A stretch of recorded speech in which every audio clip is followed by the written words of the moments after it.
Обзор на чайник? Да вы издеваетесь.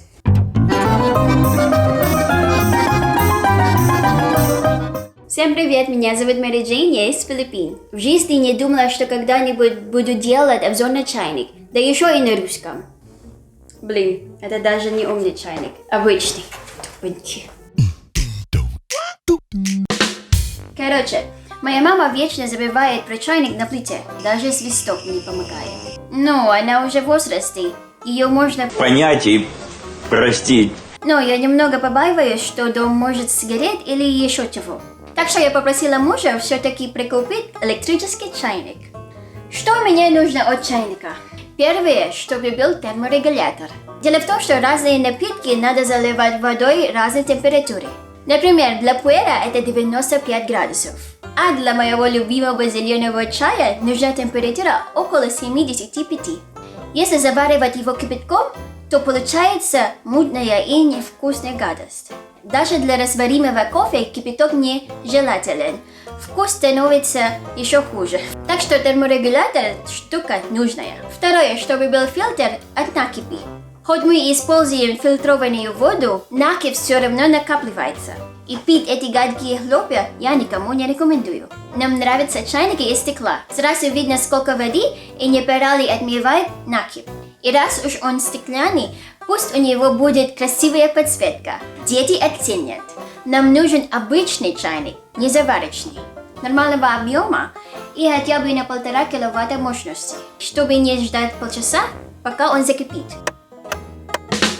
Бывает такое, что поставишь чайник и пойдешь по делам, а когда про него вспомнишь, он уже остыл. Так что пусть поддерживает тепло. И еще. Не знаю, зачем платить за чайник, как за крыло от самолета. Так мы не так будем, до самой пенсии копить.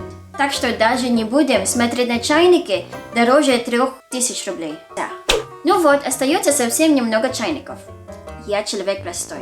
Вижу сортировку по рейтингу, сортирую по рейтингу. Вот такой я себе и заказала. Их уже почти все разобрали. Я бы не стала верить рейтингу, если бы там было всего пару отзывов. Но этот чайник уже набрал их больше 10. Так что мы рискнули и заказали его на beru.ru. Потому что они сделали бесплатную доставку в соседнюю пятерочку через 2 дня. Для провинциального города это очень быстро. Так, сейчас посмотрим на него. Что такое? Ой, магнитики, миленькие.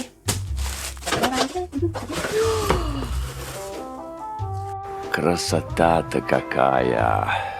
Лепота! Это невероятно! Такого чайника никогда не видела.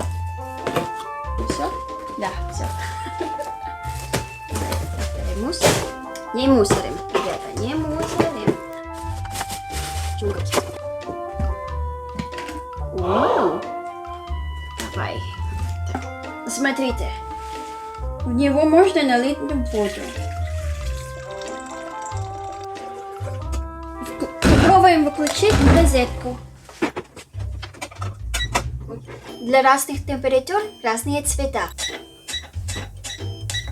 О, сиреневенький. Когда у общества нет цветовой дифференциации штанов, то нет цели. Прежде чем использовать чайник, надо прокипятить его хотя бы пару раз. Ну вот, теперь пора пить чай. Если тоже хотите, ставьте на паузу, а потом досмотрите. Мне очень понравился чайник, очень хороший. Хотите узнать, почему я сделала этот обзор? Дело в том, что я еще купила кухонные весы, и в коробке с ними я нашла вот такую бумажку. В общем, разыгрывают всякие ништяки. Азарт штука страшная. Знаете, некоторые в казино проигрывают все, а тут я безо всяких рисков могу что-то выиграть, а потом продать это на видео. Не то чтобы я большой фанат халявы, но они точно подарят мне вот такой отпариватель. А у меня как раз нету ни гладильной доски, ни утюга, так что нечем гладить рубашку мужу. С этим отпаривателем рубашка моего мужа станет гладкой и шелковистой. Вообще это видео получилось невероятно полезное. Смотрите, во-первых, теперь вы знаете, как выбрать чайник. Во-вторых, вы можете пройти по ссылкам в описании и помочь мне накопить на танк. И третье, самое важное. Вы узнали, что я не глажу рубашку мужа.